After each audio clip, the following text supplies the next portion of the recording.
Watching this video on how to get a good latch every single time means that you will never have toe curling pain, you'll never have a sore, bleeding, or cracked nipple, and you'll probably have a happy, well-fed, content baby. Now, how does that sound?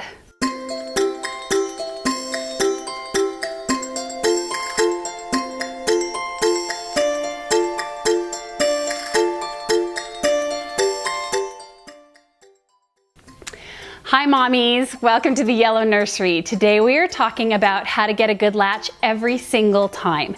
And I have my teaching doll with me today. This is Squishy. Squishy will join me in lots of my videos. Squishy was named by one of the nurses at our pediatric clinic, Dion, who I love beyond words.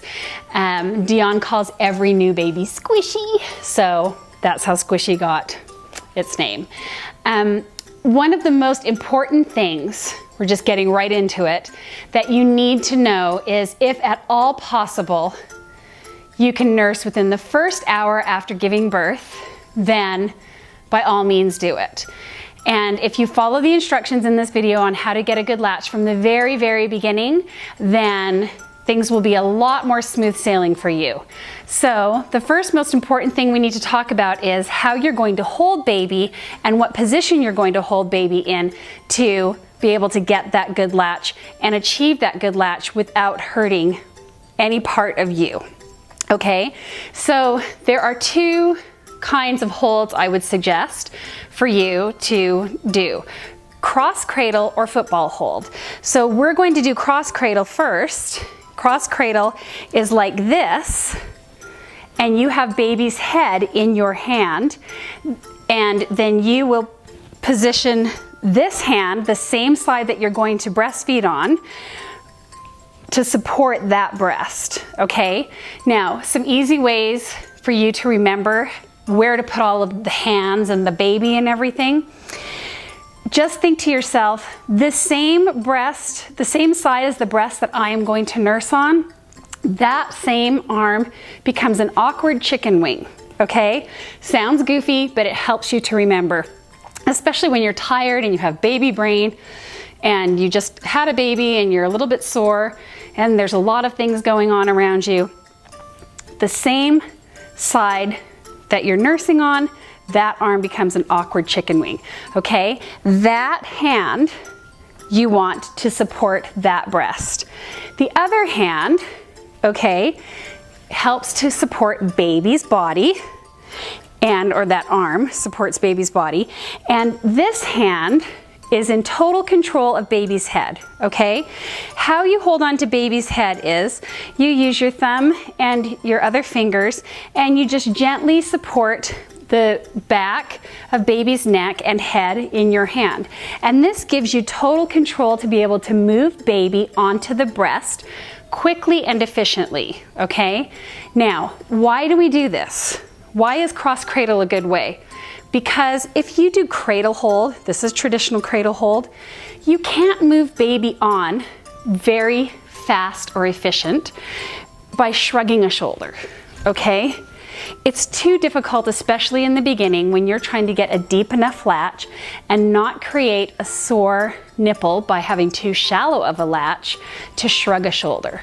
So that's why we suggest doing cross cradle, because you have all of this control with this head, baby's head in your hand, and the ability to move fast and furious.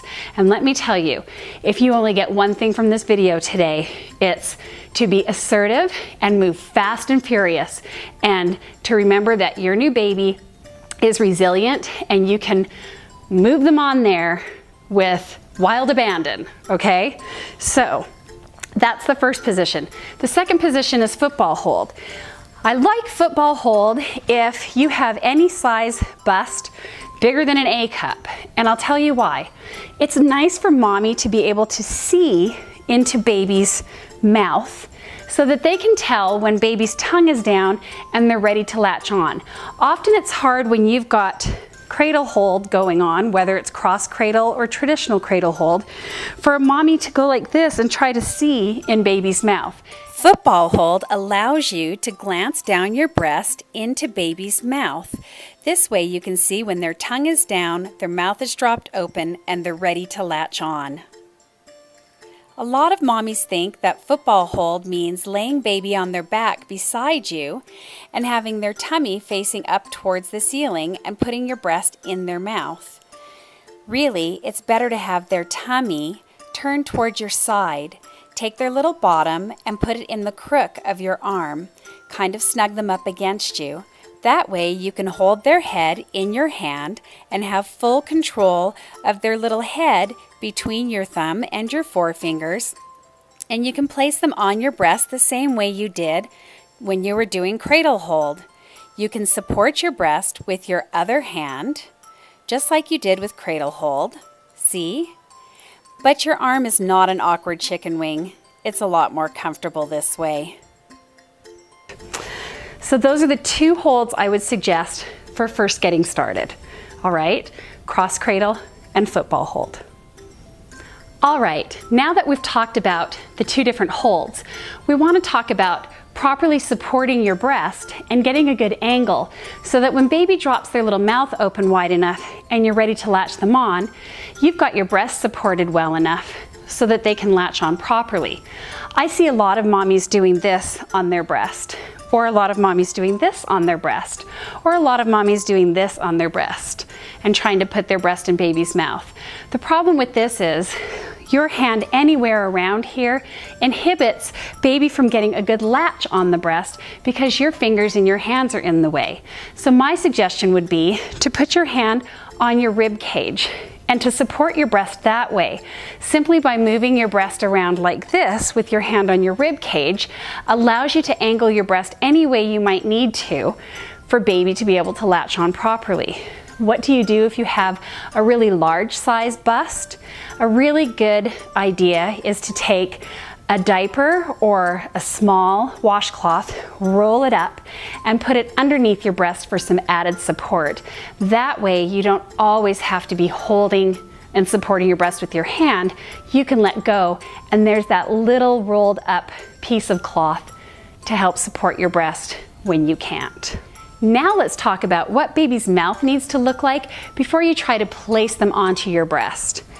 Baby's mouth needs to be open, as wide as possible, and it needs to be tongue down over their bottom gums. Don't try to put baby on if their tongue is like this. Don't try to put baby on if they're doing this. Don't try to put baby on if they're doing this. Baby needs to have their little jaw dropped. How do you get baby to drop their jaw? This is a part that I find new mommies especially have a really hard time with. I'm going to use my special teaching breast model to show you exactly how you should rest your nipple on baby's mouth before you have to wait patiently for baby to drop their jaw. This is the easiest way for you to wait patiently and get baby to drop their jaw so that you can then get them to latch on deep enough so that they won't cause you any pain. Rest your nipple right here on baby's bottom lip or closer to their chin. This will then get baby to drop their jaw just like this. If you wait patiently, I see a lot of mommies doing this. Honestly, all that does is confuse baby. It also makes them do this rooting reflex. And so you've got baby looking all over the place, like this, and it's just frustrating for mommy because then you throw the hands in and it just makes it really, really hard for baby to latch on and for mommy to feel like she can get baby to latch on and have everything coordinated. It also makes mommy feel like she needs 12 hands to breastfeed. So again, just gently rest your nipple right here on baby's bottom lip or close to their chin and wait patiently. When baby drops their jaw and you see that their tongue is down over their bottom gums, then is the time to try to latch them on. Next, we'll go over how to latch them on without any pain. For this segment on how to latch the baby on, I'm using my little goofy teaching puppet and my little stuffed breast model. This is so that you can see really how babies should latch on, what their lips should look like, and how deep they should get onto the breast with the nipple and the areola. So when baby latches on, of course you want their mouth open wide. We talked about them dropping their jaw and their tongue down. When baby latches on, you don't want baby to latch on like this and kind of slurp onto the breast like they're sucking on a little piece of spaghetti or sucking on a straw. That is wrong and it will hurt you. That is what causes mommies to have sore, cracked, bleeding nipples. What you want is baby's mouth to open wide, and then you want to move baby on as fast as you can so that that whole areola and nipple is stuffed in their little mouth as wide and as deep as you can get it. And then you want baby's little lips flanged out so that they can nurse on the breast in a rotary jaw movement. Let me show you with my mouth. You don't want baby to nurse or latch on like this. You want baby to latch on like this. You want both lips flanged out, and you want baby to get on as deep as possible. When a baby nurses on a breast, you want them to, again, like I said, do a rotary jaw movement like this. You don't ever want baby to suck like this on a breast. If a baby sucks like this on a breast, that's what will cause fissures, cracks, and injuries all around the nipple area. But if you can get a baby latched on to suck like a rotary jaw movement, they will be on deep enough onto the breast with their little lips flanged out that all of this nipple and areola area will be way, way back into the back of their mouth, which is soft and cushiony, and it won't cause mommy any injury. When baby latches on, make sure that baby's lips are flanged out and are all the way back here. Make sure that baby does that rotary jaw movement and is not sucking like this on the end of your nipple. Make sure that baby's mouth is open wide enough that when they latch on, you can get them deep onto the breast. This is how you want baby to look. Lips flanged out and them latched on back here, not here. Now I'm going to use Squishy again, and I'm going to show you what I call stuffing baby on the breast with wild abandon. This is the part that's really hard for new mommies to kind of grasp the concept, but it is the part that will save your bacon every single time. This is the part where when baby drops their jaw, you need to stuff them on as fast and as furious with wild abandon as you can. This is the part that allows you to get as much nipple and areola in baby's mouth as you possibly can. So I've got baby in cross cradle. I have all of the control that I need to be able to move baby on as fast as I need to. I'm supporting my breast with my awkward chicken wing arm, and I'm angling my breast a little bit upward so that I can then put baby on when I need to. I'm just placing my nipple on baby's chin and waiting patiently. When baby opens its mouth, I'm going to move baby on that fast. Do you see how I've stuffed baby's entire little face into my breast? That's as fast as you need to move. Don't worry, baby will be able to breathe. Once you get baby on and they start to suck, all you have to do is tuck their little bottom closer to your body, and it will easily free a place for their nose to breathe. The mechanism of you tucking their bottom is what actually frees their nose, if you watch. See? So again, waiting patiently, baby's right there, and as soon as they drop their jaw, stuff them on fast. Let's show it in football hold.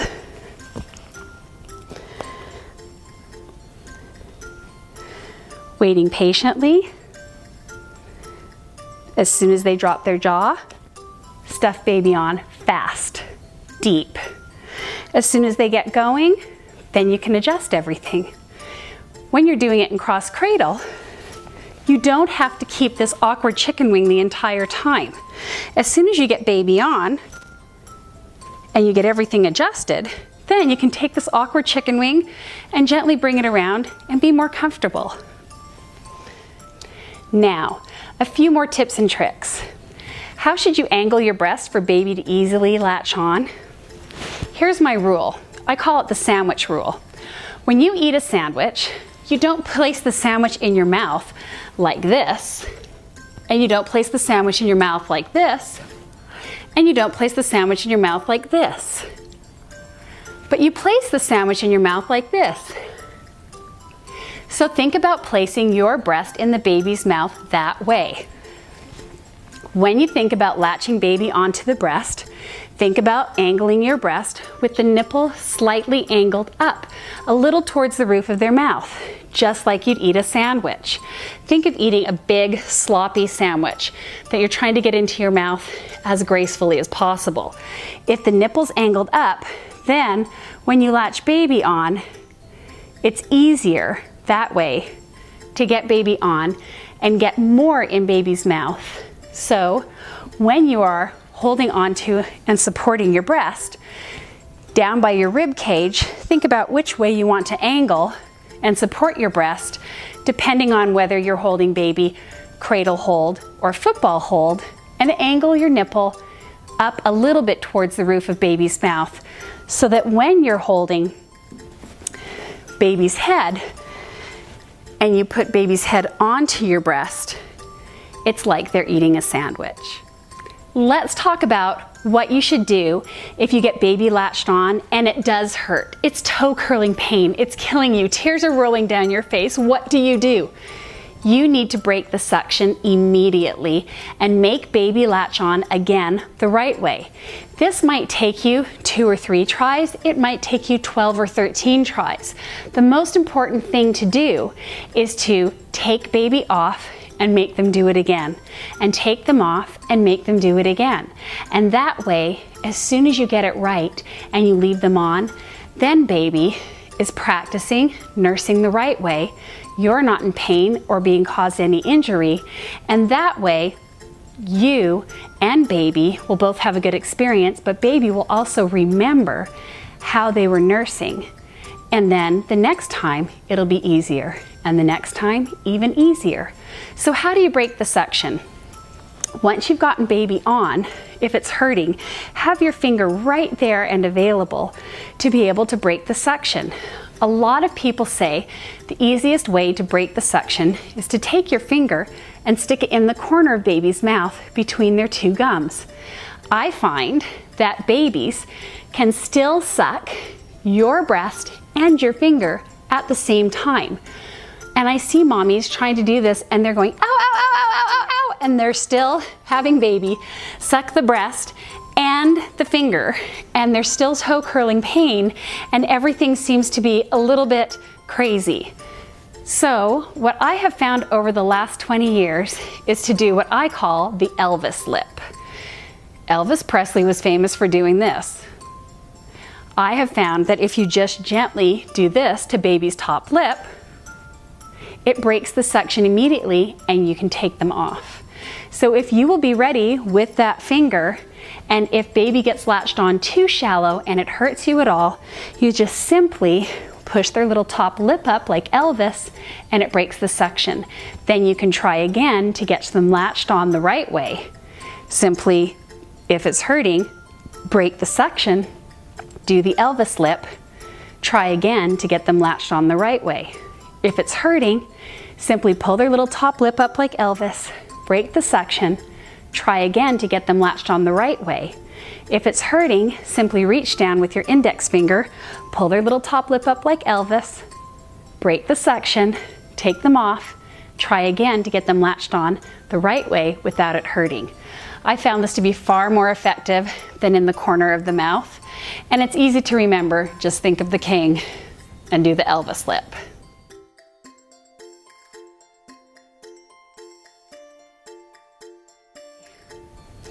Another thing that you need to know is, once you have baby latched on, it's really important that you can draw an imaginary line from their ear to their shoulder to their hip. If you can draw that imaginary line and baby is tummy to tummy, then it won't hurt you or cause you any injury. Think of it this way.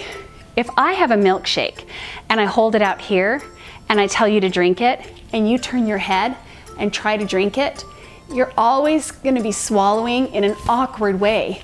And your instinct is going to be to pull your head back and line your body up. Just turn your head right now to the side and try to swallow. It's awkward. So our instinct is to cradle these little sweet babies on their back and look into their lovely face. But then, if we turn their head to nurse and the rest of their body is turned away from us, think of what they'll be doing. It's just like the milkshake. They're constantly going to be trying to turn their head to the side and line their body up. So we need to line their body up for them, tummy to tummy, so that you can draw the imaginary line from their ear to their shoulder to their hip so that it's easy for them to swallow. So once you get baby all latched on, remember, head in the hand, move fast and furious, shove them on deep, get as much in their mouth as possible. As soon as they start sucking in that rotary jaw movement, if it doesn't hurt, you've made it. Then stop and think, okay, is baby's nose free? Let me tuck their little bum closer to free their nose up so they can breathe. Is baby ear, shoulder, and hip lined up so that they are comfortable and they're not going to hurt me? Great. Do I have an awkward chicken wing arm because I'm doing cross cradle? Let me put that around so I can be comfortable. All of these things will make your life a lot easier and will be a lot more comfortable for baby. Thanks for joining me today in the Yellow Nursery. I hope these tips have helped you. Remember, it doesn't have to hurt. Come back and see me again. I look forward to seeing you. Bye.